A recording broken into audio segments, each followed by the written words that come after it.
آپ سن رہے ہیں کتاب تلاش، باب نمبر 13، انوکھا شہنشاہ، سب ہیڈنگ محمد طفیل۔ پھر ایک اور واقعہ ہوا۔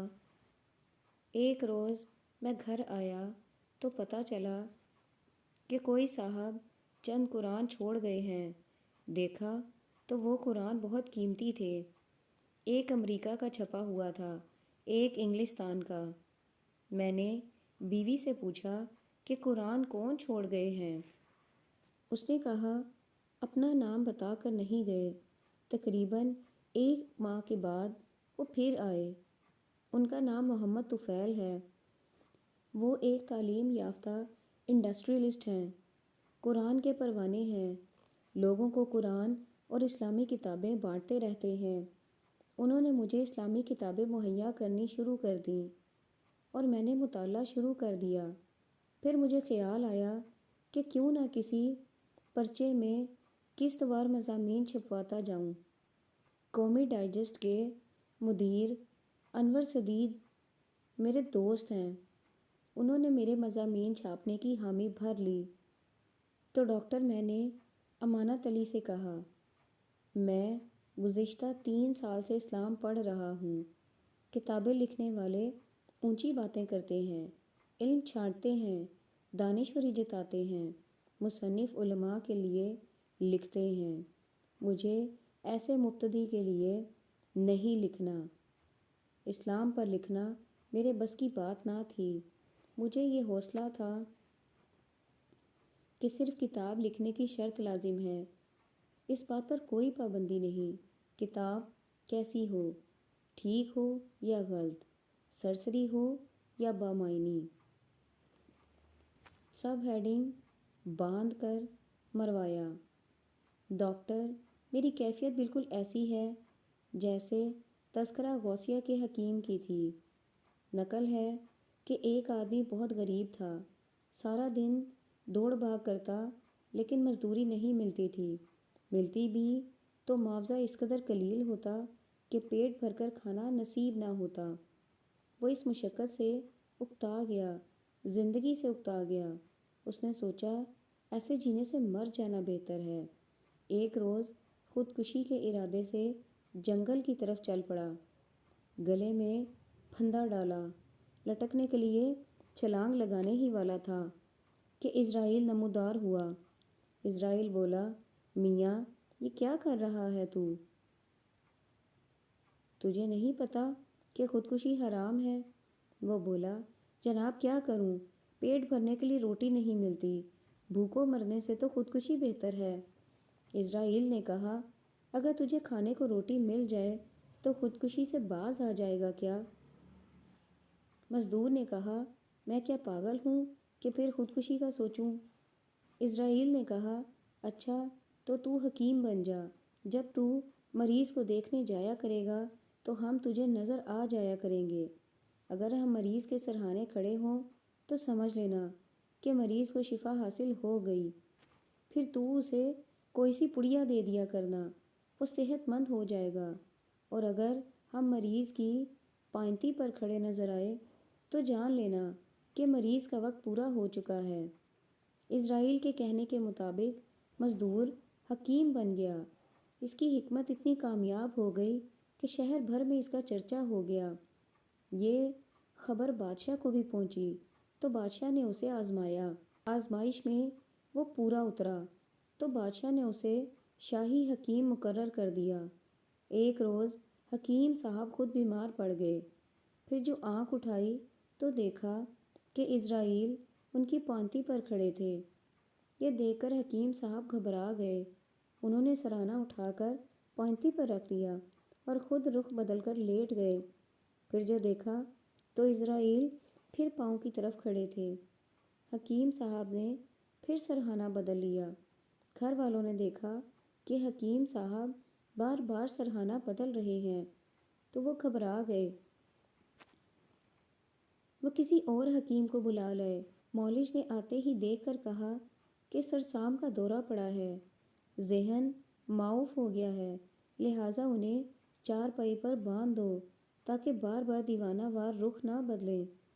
گھر والوں نے مولج کے حکم کے مطابق حکیم صاحب کو چارپائی پر باندھ دیا۔ اس پر حکیم صاحب نے بڑی بے بسی سے منہ پر ہاتھ پھیر کر اسرائیل سے کہا، حضور، میں ہرگز نہ مرتا، لیکن گھر والوں نے باندھ کر مروا دیا۔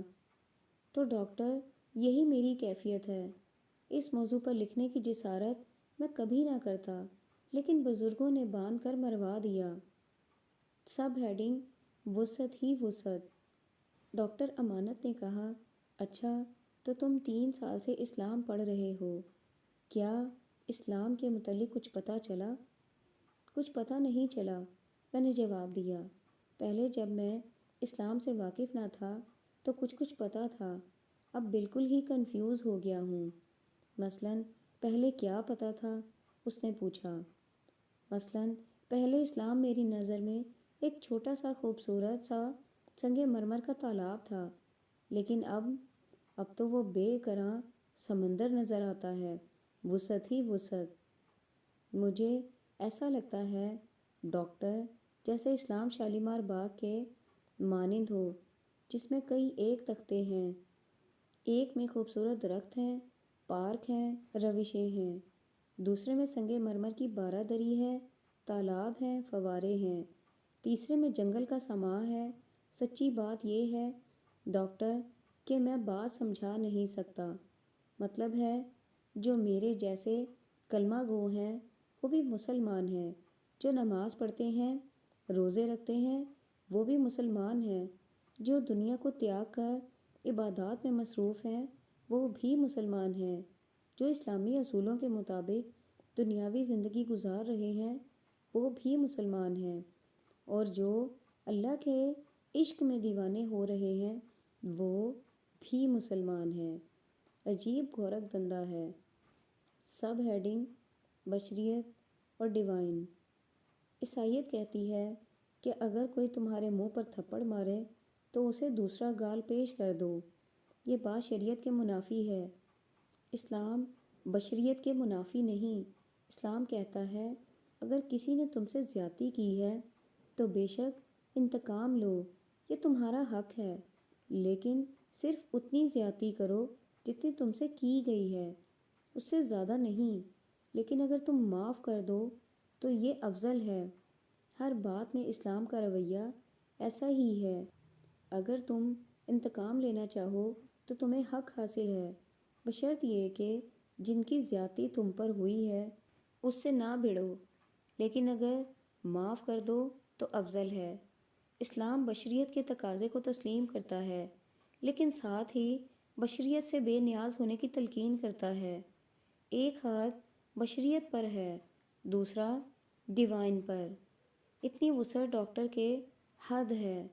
تم بتاؤ ڈاکٹر، تم ساری عمر اسلام جیے ہو، کیا تمہیں سمجھ میں آیا ہے کہ اسلام کیا ہے؟ ڈاکٹر امان مسکرایا، بولا، ممتاز، میں تو صرف یہ سمجھا ہوں کہ اسلام کا مطلب ہے محمد صلی اللہ علیہ وآلہ وسلم۔ خطوط تلاش، خدا کی، سچائی کی، دانش کی، یا پھر اپنے آپ کی۔ کوئی دانش ہے کہ اس سلسلہ مضامین میں موجزن ہے، کوئی روشنی ہے کہ دلوں کو منور کر رہا ہے۔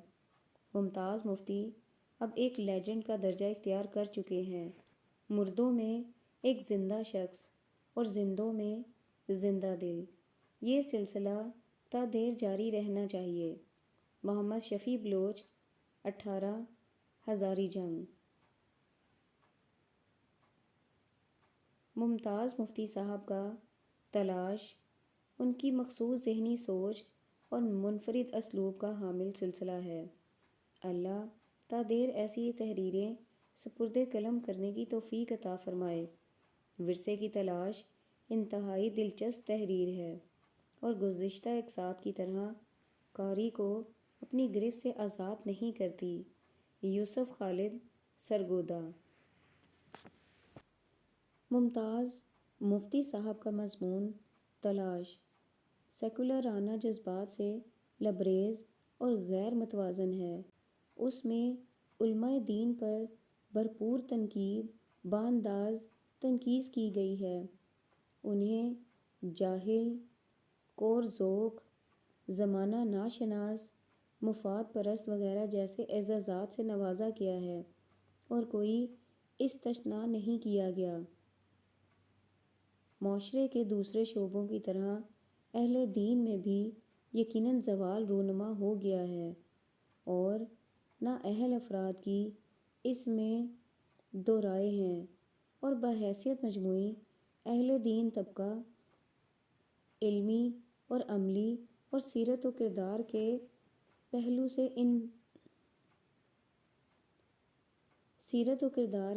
سے انحطاط کا شکار ہو گیا ہے۔ لیکن صرف اہل دین طبقہ ہی نہیں، دوسرے طبقات میں بھی علم و عمل اور سیرت و کردار کا زوال رونما ہوا ہے۔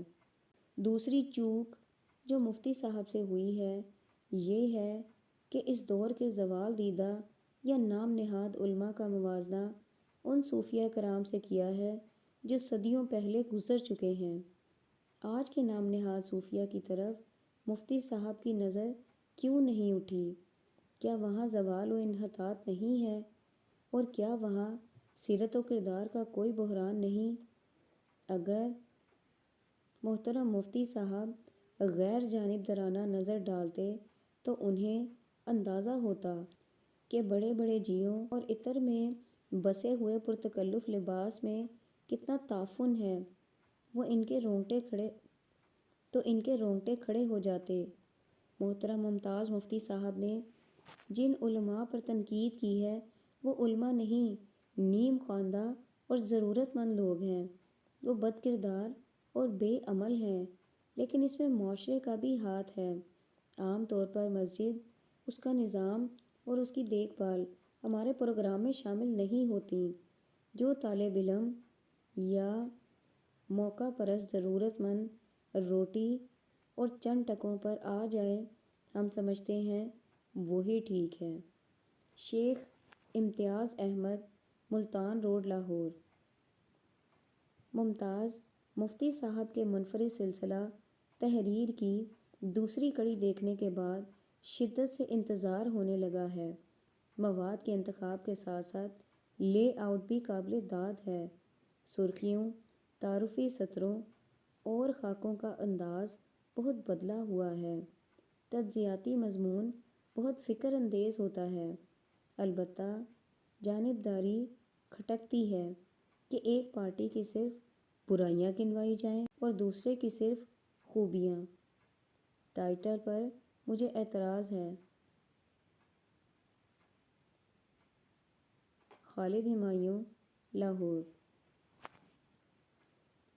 قومی ڈائجسٹ شمارہ اکتوبر 1993 کے مضامین میں سے میری پسند کا بہترین مضمون تلاش از ممتاز مفتی ہے۔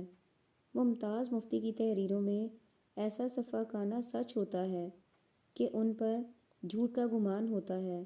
وہ ایک صاحب طرز ادیب ہیں، ایک سچے اور کھرے فنکار۔ قدرت سے انہیں فی الواقع بہت سی خوبیاں عطا کی ہیں۔ ان سے مستقل لکھوانے کا بندوبست کر کے آپ نے یقیناً مارکے کا کام کیا ہے۔ محمد شفیع بلوچ، موضع درگاہ شاف، تحصیل ضلع جھنگ۔ قومی ڈائجسٹ شمارہ اکتوبر 1993 کے مضامین میں سے میری پسند کا بہترین مضمون تلاش از ممتاز مفتی ہے۔ اتنے بزرگ مصنف میں شباب کی تازگی اور بچوں جیسی جستجو قابل قدر اور نسبتاً نایاب بھی ہیں۔ ممتاز مفتی واقعی بڑے آدمی ہیں۔ Afzal Iqbal, doctor, satellite town, Rawalpindi.